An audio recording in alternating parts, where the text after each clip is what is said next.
Hey, comic book fans, welcome back to Comic Book Corner 2.0. And fans, you're with me, Mike Spider Slayer, getting ready to bring you that all important comic book review so you, the fans, can make a decision on what comic books to buy. And today, fans, we're going to be talking about Zenescope's Godstorm. That's right, everybody. This is a one shot that has to do with the Godstorm volume. First, there was Volume 1 that had to do with Zeus and some of the other gods, and now there's a Volume 2 that has to do with Zeus's son. So this is mainly around the original series. Now, you may be thinking, okay, I've never read Godstorm. Why would I want to read this? Well, Patrick Shannon is the writer of this book, and he does a great job at reintroducing characters and telling good stories so that you, the new readers out there, understand exactly what's going on. And he does this again in this particular issue. I only read the first couple issues of Godstorm, and I didn't get a chance to finish reading the conclusion yet because I have the trade. But reading this, I didn't feel lost at all. They give you an introduction of what happens to these particular characters, and it's a well thought up and told story. First off, we're going to talk about the artwork, okay? The artwork on the cover here is done beautifully. The attention to detail is spectacular here. The facial expressions on Venus's face is breathtaking. Obviously, her body type is beautiful. The background is spectacular. The colors mesh in well with her blonde hair. Even the Godstorm title as well. It just all flows beautifully on the page. It is a spectacular cover to look at, and the person or the people that did this particular cover was Jamie Tendell and Eula Moss. So beautiful cover here. There's also a couple other covers if you guys are interested in that as well. There's a B, C, and D cover. Now the interior artwork is done by Noah Salonga and Andre Maloney. Again, our book is written by Patrick Sham. Now, the artwork inside this book is really well done as well. Great detail here, great character, facial expressions. Here, obviously, you see a page where Zeus has died, and he's surrounded by Hades and Neptune. Again, the artwork is really well done. Paneling layouts are really good, really captures the story here. You can see that there's fear and evil and all kinds of things like that. Venus, again, inside interior book as well is drawn really well. So, again, guys, this was a very well drawn book as well. Story-wise, again, you may have thought, maybe I'll be lost. Why do I want to read this? But again, Patrick Shan is a master at making books new reader friendly. It tells a story of Zeus.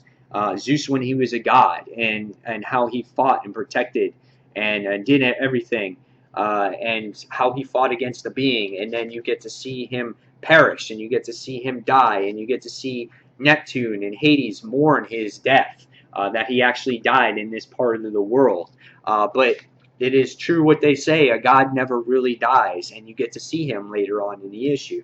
Also, this book is separated into acts, and it gives you a description of how Venus was reborn into this Earth realm as well. We get to see that there was this model who, focuses on beauty, and she takes all her beauty and takes the statue of Venus and winds up getting rebirthed here into the Earth realm. So you get to see how that happens. In the issue, it does a really good job of describing Zeus, on who he was, how he gave birth to his children, how he was as a warrior. Even ties into the current volume number 2 of Andre Payne, and how they're semi-gods or demigods, or what is it called? Demigods, sorry. And how they don't know how they have certain powers yet, and how the gods don't really die and they get resurrected. You also get to see a reintroduction from the original Godstorm, which was Julian as well, and we get to see how he became a good guy and how he fought alongside with his father. And as the issue progresses, you see now it's in real time, it's in Earth time, and you get to see Zeus and you get to see Venus in the issue, and you get to see great dialogue moments between them, how Venus is kind of turned to that dark side. Zeus is still who he is. He may not be as strong as he once was, but yes, he's still a god. And we get to see Venus, who controls the entire Dark Horde army now with the help of the Dark Queen. And how that's going to, the age of darkness is upon them. You get to see great battles here between Zeus and Venus and Julian as well.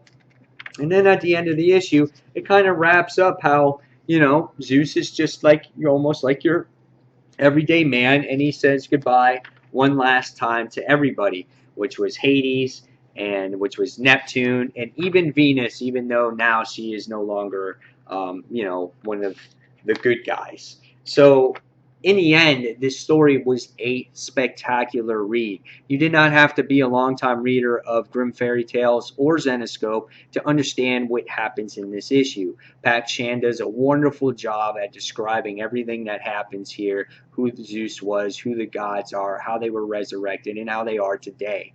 Again, the attention to detail in the cover was beautiful, and the attention to detail in the art was beautiful as well. So after reading this book, I'm going to give this one a 4.5 out of 5 stars. And this just continues the trend of awesome books for this week.